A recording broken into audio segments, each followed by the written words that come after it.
I'm lying here in the dark, listening to each drop tap against the window. No lights on, no TV, just me and the quiet sound of water. It's been years since that night, but whenever it rains like this, my mind always goes back there. My name is Alex. I'm 36 now. And if you're lying in bed with the lights off, maybe the rain is keeping you company too, I want to tell you the real story. Not the angry version I used to tell myself. Not the polished one I share with friends. Just the truth, as honestly as I can remember it. And it starts with something that felt completely ordinary. I met Sophia when I was 26. I was just a regular software developer at a small company in Chicago. Nothing special. I went to work, wrote code, came home to my small apartment, and repeated the same quiet routine every day. I wasn't the guy who stood out. I was quiet, a little shy, and carried a lot of self-doubt I tried hard to hide. Sophia worked at the small cafe on the corner near my office. The first time I really noticed her, she was behind the counter, smiling gently at a customer while making a latte. There was something warm and calm about her that made the noisy morning crowd feel a little softer. We started talking slowly. At first it was just small talk, the weather, how my day was going, what she was reading. Over time, the conversations got longer. She asked about my work. I asked about her painting. She had this way of listening that made me feel seen, even when I didn't say much. One rainy Tuesday, she slid my coffee across the counter. On the sleeve, written in black marker, wasn't just my name. It was her phone number. That was how it started. We dated for 4 years. They were good years. Not flashy or dramatic, but steady and warm. Sophia was patient with me in a way no one else had ever been. When I got quiet or pulled away because I felt insecure, she didn't push or get frustrated. She would just sit beside me on the couch, rest her head on my shoulder, and wait until I was ready to talk. She made me feel like I was enough, exactly as I was. We had our little routines. Friday nights were for cooking simple dinners together in her tiny kitchen. Saturday mornings we'd take long walks by the lake, even when it was freezing. She always forgot her scarf, so I'd wrap mine around her neck and pull her clothes to share my warmth. We didn't have much money, but we had each other, and that felt like more than enough. I thought we were building something real, something that would last. I was wrong. It happened on an ordinary Tuesday evening in November. We had just finished dinner. I was washing the dishes when I noticed how quiet she was. When I walked into the living room, she was sitting on the edge of the couch, hands clasped tightly in her lap. She looked pale, serious. "Sophia," I asked, sitting down beside her, "is everything okay?" She took a slow breath and looked at me. Her eyes were calm but distant. "Alex, I think we should break up." The words hit me like cold water. I laughed nervously at first, thinking I misheard, but her face didn't change. She continued, her voice soft but steady. "I've met someone else. He's older. He has his own company. He can give me the kind of life I want right now. I'm 28, Alex. I can't keep waiting for things to get better. I can't keep waiting for you to become the person I need you to be." I sat there frozen. My mind couldn't process what she was saying. This was Sophia, the woman who wore my hoodies, who laughed at my bad jokes, who told me last week that my quietness was her favorite sound in the world. She didn't cry.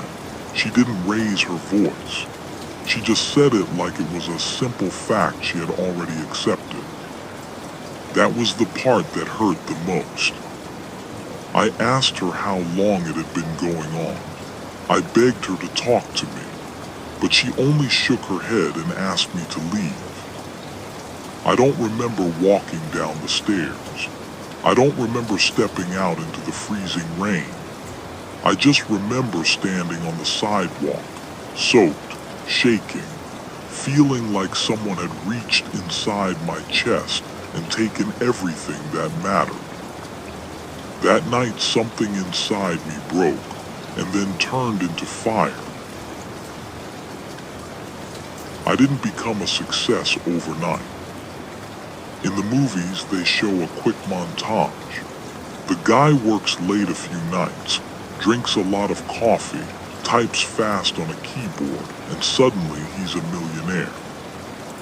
Reality isn't a movie. Reality is incredibly ugly. For the first 2 years after Sophia left, I failed at almost everything I touched. I quit my safe job to start a tech company with a friend. I poured my entire life savings into it. 6 months later, the money was gone. The app crashed. My friend and I got into a massive fight, and we never spoke again. I had to move out of my apartment and rent a tiny, damp room on the edge of the city. My mattress was on the floor. Most nights, dinner was instant ramen or whatever was on sale at the corner store. The physical toll was worse than the financial one. I stopped sleeping. I'd lie awake at 3 a.m. staring at the water stains on the ceiling, feeling this crushing weight on my chest. There were days I thought I was having a heart attack. I couldn't breathe. My hands would shake. Later, a doctor told me they were severe panic attacks brought on by stress and exhaustion. But every time I thought about giving up, every time I felt like a complete failure, her words would play in my head like a broken record. He can give me the life I want. We're not moving forward, we're just stuck. That anger became a very dark, toxic kind of fuel. I started my second company out of that tiny bedroom. And I didn't just work hard, I became ruthless. I stopped being a person and turned myself into a machine. If I had to learn a new coding language, I didn't sleep for 3 days until I mastered it. If an investor rejected me, and dozens of them did, sometimes laughing me out of their offices, I didn't cry. I just went back home, opened my laptop, and worked harder. I lost touch with my family. I ignored my friends. I didn't go to birthdays, weddings, or holidays. I was completely isolated. I remember firing my first employee because he asked for a weekend off to see his sick mother. That's the kind of guy I had become. Cold, unforgiving, obsessed. Eventually, it started to work. My second app caught on. We got a small seed investment, then a bigger one. We moved into a real office. The user numbers climbed from the thousands into the millions. The money started pouring in. But here's the truth about getting everything you thought you wanted. It doesn't fix you. I remember the day my company hit a valuation of $20 million. My team bought champagne. They were cheering, hugging each other, celebrating that we had finally made it. I walked into my private office, closed the door, pulled up my bank account and stared at the 7-figure number on the screen. I didn't feel happy. I didn't feel relieved. I just sat there in the quiet, looking at the screen and whispered to the empty room, "Is this enough? Am I someone now?" I had built an empire, but I had hollowed myself out to do it. Before we get to that night at the conference, I should tell you about Alina. If Sophia was the quiet calm before the storm, Alina was the anchor that kept me from drifting completely out to sea after it. We met about 3 years after Sophia left. My company was just starting to take off, and I was spending every waking hour trying to network and secure funding. We ended up sitting next to each other at a boring corporate dinner in downtown Chicago. I noticed her immediately. Alina wasn't the kind of woman who blended into a room. She had dark hair that fell elegantly over one shoulder, sharp, intelligent eyes, and a posture that radiated quiet confidence. She was a senior marketing director at a large firm, and she carried herself like someone who knew exactly what she was worth. When we finally talked over drinks, she didn't care about my title or how much money my app was making. She just listened, asked sharp questions, and saw right through the successful CEO mask I was wearing. We started dating a few weeks later. Alina was everything the new version of me was supposed to want. She was beautiful, driven, and fiercely smart. But more than that, she was incredibly observant. She knew I was a workaholic. She knew my chest was full of locked doors and 10-foot-high walls. But unlike other people, she never tried to break those walls down by force. She just stood outside them, steady and patient, waiting for me to be ready to open up. I convinced myself that I loved her purely, and I did love her. She brought light back into a life that had been dark for a very long time. But looking back now, I have to admit the ugly truth. A part of me also chose Alina because she fit perfectly into the unbreakable, successful narrative I was trying to write for myself. Having a stunning, successful woman by my side was the final piece of the puzzle. It was the ultimate proof that I had won. She was the perfect partner for the man I had become. A few months after that night in my office, I was invited to speak at a major tech conference downtown. It was the kind of event where everyone wears expensive suits, drinks overpriced champagne, and pretends they have life completely figured out. Alina was with me. We had just gotten engaged a few weeks prior.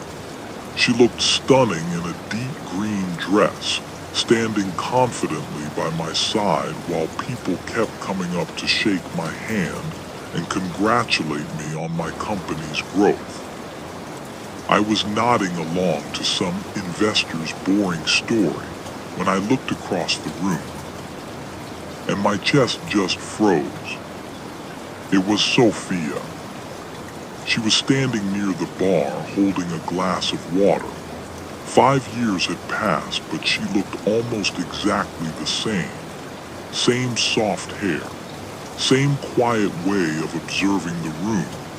She was wearing a simple black dress, nothing flashy, just blending into the background. All the anger, all the exhaustion, all the poison I had swallowed over the last 5 years suddenly rushed right up to my throat. I straightened my jacket, took a slow breath, and walked over to her. My steps felt heavy, but I made sure my face gave away absolutely nothing. When she turned and saw me, a brief flash of surprise crossed her face.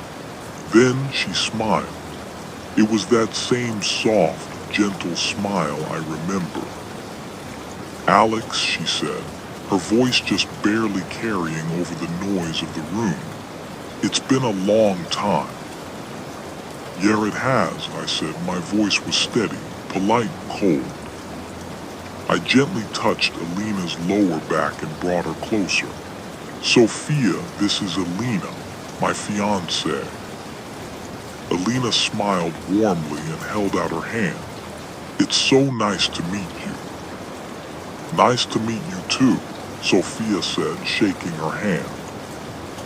We stood there and did the usual small talk. "How have you been? Are you still living in the city?" I didn't raise my voice. I didn't act angry. I didn't brag like a jerk. Instead, I just casually dropped pieces of my new reality into the conversation. I talked about the recent $20 million funding round. I mentioned the house Alina and I were renovating out in the suburbs. I kept my tone perfectly pleasant, but every word was calculated. I was trying to build a wall out of my success, hoping she would see exactly how far I had climbed since the night she left me. I wanted her to feel small. I looked down at my drink, swirling the ice, and let out a quiet, dry laugh. "You know, it's funny how things work out," I said, looking back up at her. "I used to think I was just too slow, too ordinary. But I guess sometimes you just need the right kind of push, the right kind of reminder that you aren't enough to finally get to where you're going." I let the words hang there in the air between us. It wasn't a shout. It wasn't an insult. But it was sharp enough, and I knew she understood exactly what I meant. I waited for her to look away. I waited for her to look uncomfortable, or guilty, or defensive. But she didn't. Sophia just looked at me. Her eyes were as calm and still as a quiet lake. There was no anger in them, no regret. She offered a small, gentle smile and said, "You've done really well, Alex. I'm genuinely happy for you." That was it. She excused herself politely, nodded to Alina, and disappeared into the crowd. I stood there in my tailored suit, holding my drink, surrounded by people who thought I was an absolute winner. But as I watched her walk away, realizing that she didn't regret leaving me at all, for the first time in 5 years, I felt like a complete loser. The rain started right as we left the conference hall. The drive home was quiet, too quiet. Usually after these events, Alina and I would talk about the people we met or the food they served. Tonight, she didn't turn on the radio. She just stared out the passenger window, watching the city lights blur in the rain. I kept my hands tight on the steering wheel, trying to act normal. "Good event, wasn't it?" I asked. Alina didn't look at me right away. When she finally did, her voice was soft, but it carried a weight that made my chest tight. "You didn't look like a winner tonight, Alex." I frowned, keeping my eyes on the road. "What do you mean?" "I just wanted her to see that I'm doing fine." Alina shook her head slowly. "People who are actually doing fine don't try that hard. You didn't look like a successful CEO tonight. You looked like a guy who is still trapped in a Tuesday night 5 years ago. You're still angry, and honestly, it was hard to watch." I didn't have an answer for that. Her words were like a needle popping the balloon of my ego. For the rest of the drive, neither of us said a word. When we got to the house, Alina went straight upstairs. I told her I needed to check some emails, and I went into my home office. I didn't turn on the lights. I just sat in the dark, listening to the rain hitting the glass, feeling exhausted in a way that sleep couldn't fix. Then my phone buzzed on the desk. Its pale light lit up the dark room. It was a text from Kevin, an old college friend who was also at the party tonight. I picked it up. "Hey, I saw you talking to Sophia earlier, and I heard what you said." I rubbed my eyes, typing back a quick defensive reply. "It's in the past, man. We just caught up." The 3 typing dots appeared on the screen. They stayed there for a long time. Then, a block of text came through that made the air leave my lungs. "You really think you won, don't you? You think she left you for a rich guy? Alex, there was no other guy. There never was." My thumb hovered over the screen. My heart started beating harder. Another message popped up. "She found out she had stage 2 breast cancer the week before she broke up with you. She knew you were already drowning, working a dead-end job, barely paying rent, dealing with your anxiety. She knew if she told you, you would have dropped everything to take care of her, and it would have ruined you." The room suddenly felt like it was spinning. I stared at the words, but my brain refused to process them. Then came the final texts. She made herself the villain. She said the cruelest thing she could think of so you would hate her enough to move on and finally push yourself. She went through chemo alone, Alex. While you were busy hatting her and building your company, she was in a hospital bed losing her hair. She came tonight just to see from a distance if you were okay. Don't flatter yourself thinking she was jealous of your money or your fiancé. You owe her everything. I dropped the phone. It hit the wooden desk with a loud clack. My hands started shaking. I leaned forward, pressing the heels of my hands into my eyes, but I couldn't stop the memory of tonight from rushing back. I thought about how I stood there in my tailored suit, how I bragged about my house, how I told her that her leaving me was exactly the push I needed, how I practically threw my success in her face, trying to make her feel small. And she just stood there, calm, unbroken, not defending herself, smiling at me and saying she was happy for me. She had carried that secret for 5 years. She let me hate her. She let me become the hero of my own story, even if it meant she had to be the monster. I tried to breathe, but I couldn't. I slid out of the chair and sat on the floor in the dark, pulling my knees to my chest. For 5 years, I had built my entire life, my wealth, and my identity on a foundation of pure anger. But it wasn't anger at all. I had built my empire on the sacrifice of a girl who loved me enough to break her own heart so I could build mine stronger. I stayed on the floor of my dark office for a long time.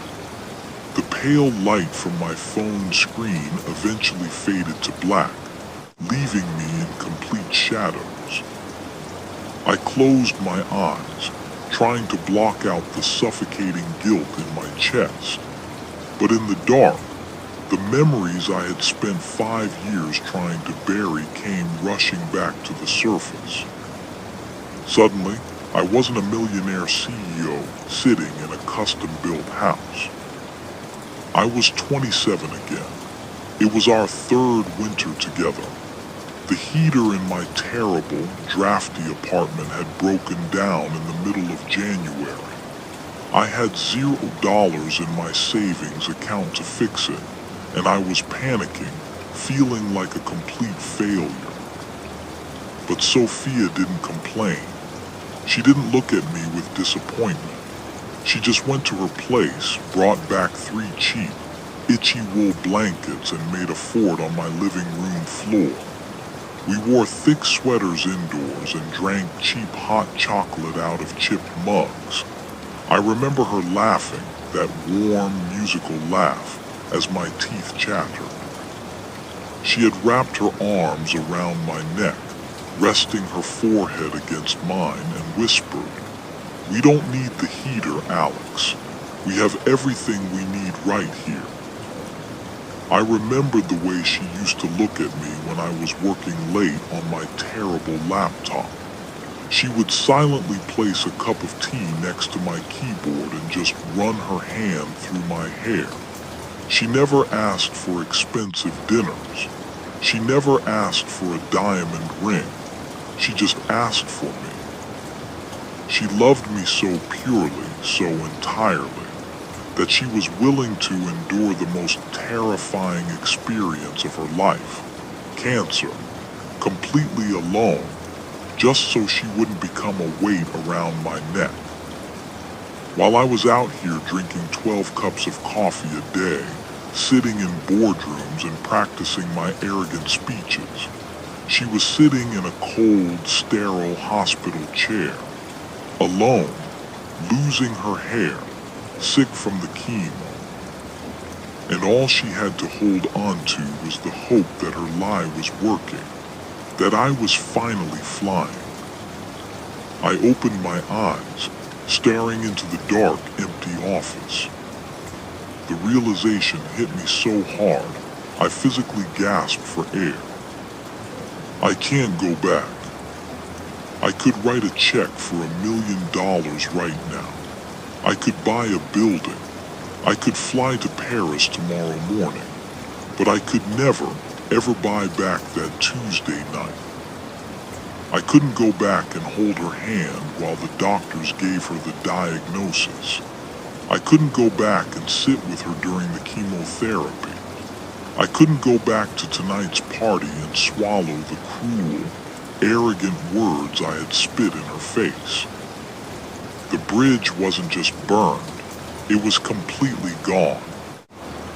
I had spent half a decade desperately running toward the future, trying to escape the past.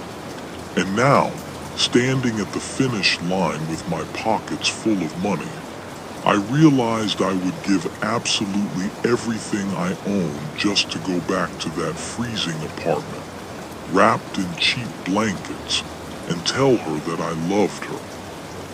But time only moves in one direction. She was someone else's wife now. She had a new life, a peaceful life, one that she had fought incredibly hard to build from the ashes I left behind. She didn't belong to me anymore. I pulled my knees tighter to my chest, leaning my head against the cold wall. For the first time in 5 years, the anger was completely gone, but the emptiness it left behind was so much worse. Because the hardest part about making a terrible mistake isn't the guilt. It's waking up to the agonizing truth that no matter how sorry you are, you can never go back and fix it. The next morning, the sun came up, the city woke up, and everything was supposed to go back to normal. But for me, nothing was normal anymore. The next few weeks were a slow, suffocating blur. I still woke up at 6 a.m. I still put on a suit. I still drove to my glass-walled office in the city. But the man doing those things wasn't me anymore. I felt like a ghost haunting my own life. I would sit at the head of the conference table, listening to my team pitch new marketing strategies and project revenue growth. They would look at me, waiting for my approval, waiting for the sharp, decisive CEO they were used to. But all I could hear was a ringing in my ears. I would look around the expensive office, at the sleek logos and the busy employees, and I felt sick to my stomach. I used to look at this company and see a monument to my own resilience. Now, All I saw was a monument to my own selfishness. I had built an empire on the back of a sick girl who loved me enough to let me hate her. Every dollar in my bank account felt like blood money. The worst part was going home. Alina was incredibly patient, which almost made it harder. I had told her the truth about Kevin's texts a few days after the party. We were sitting in the dimly lit kitchen. I didn't cry. I just stated the facts, my voice completely hollow. When I finished, Alina didn't say a word for a long time. She just looked down at her hands, taking it all in. Then she looked up at me. Her eyes were searching mine, hiding a quiet, heartbreaking fear. "Alex," she said softly, "if you had the chance to get back together with her right now, would you do it?" The question hung in the air. Deep in my chest, a painful truth twisted like a knife. If Sophia walked through that door right now, I knew I would drop everything, give up the company, give up the money, just to hold her again.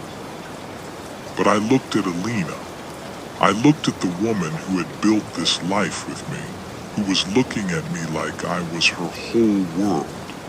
I couldn't break her heart just because mine was already broken. So I swallowed the truth and I lied. "No," I said, making sure my voice was perfectly steady. "The past is in the past, Alina. That part of my life is over. I only have you now. I love you more than anyone, and I don't want anyone else." Alina let out a slow, shaky breath. A small, relieved smile touched her lips. She reached across the table and squeezed my hand. She believed me. Or maybe she just desperately needed to believe me. She stood up, kissed my cheek, and went upstairs to bed.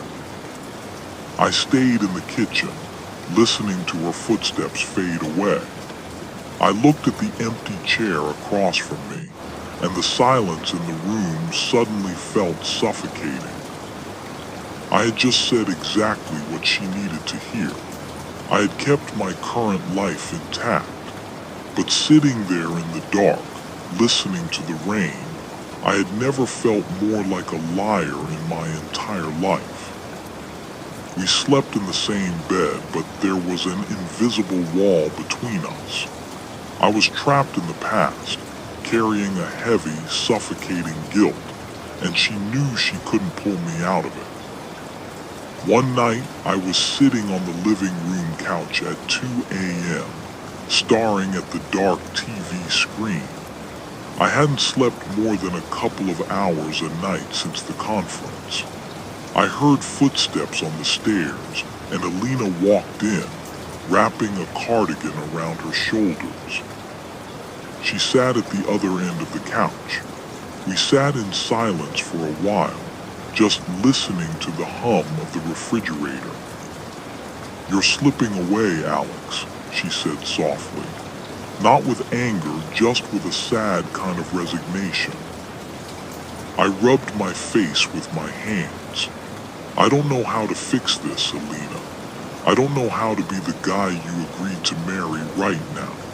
I don't even know who I am anymore. Everything I did, everything I pushed myself to become, it was all a reaction to a lie." Alina looked at me, her eyes tired. "I know, but you can't pause our life together just because you figured out the truth about your past."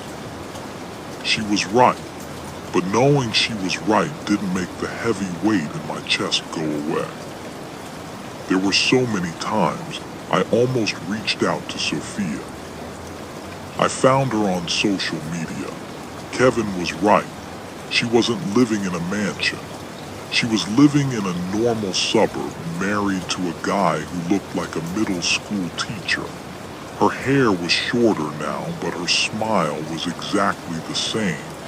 She looked healthy. She looked at peace. One rainy afternoon, I sat in my parked car outside my office for 2 hours, holding my phone. I had typed out a message to her. Kevin told me everything. I am so sorry. I didn't know. Please let me see you just once to apologize.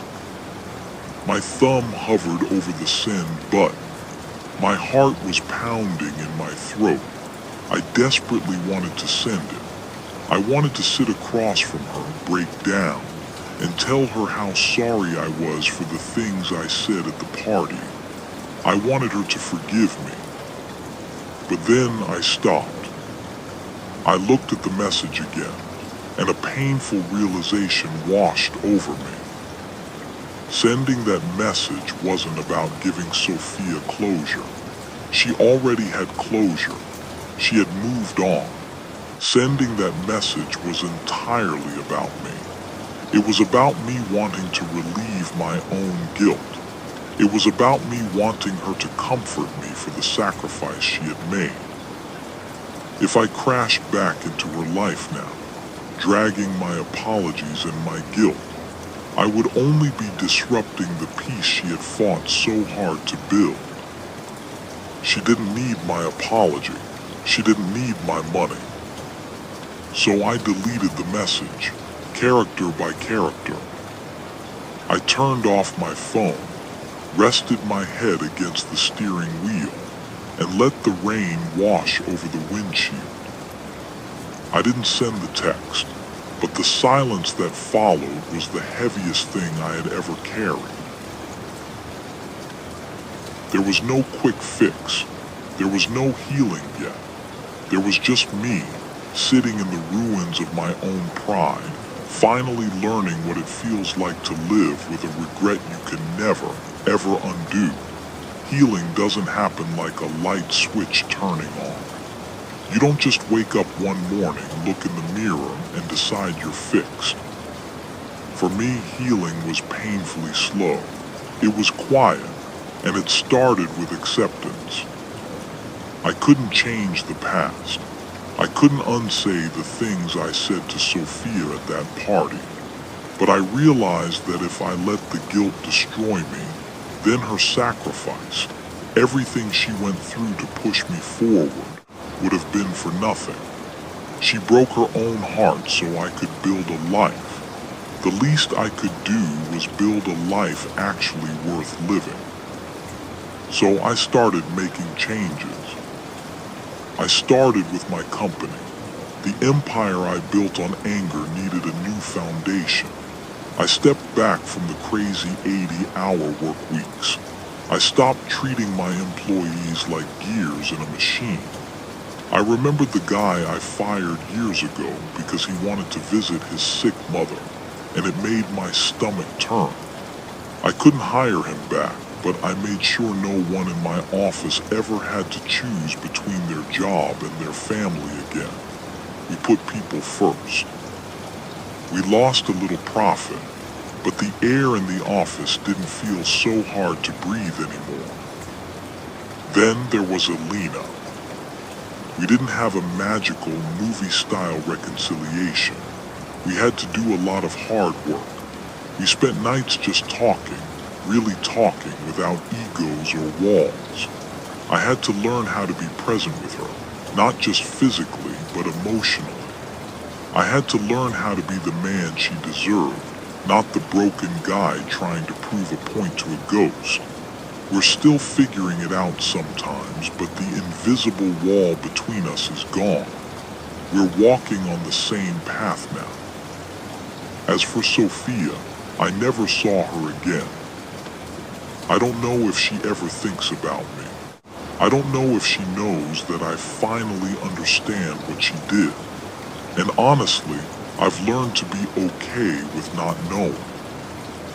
Some chapters in our lives don't get a perfect, tied-up ending. Sometimes people come into your life, tear it completely apart to save you from yourself, and then they leave. You don't get to say thank you. You don't get to say sorry. You just have to live a good life to honor the piece of themselves they left behind. The rain is slowing down outside my window now. It's just a soft drizzle against the glass. I'm still sitting here in the dark, but the room doesn't feel heavy anymore. It feels peaceful. When I look back at the 26-year-old kid who walked home in the rain that Tuesday night, I don't feel pity for him. And when I look at the ruthless, angry CEO I became to survive, I don't hate him anymore. I just see a man who was lost, trying to find his way home in the dark.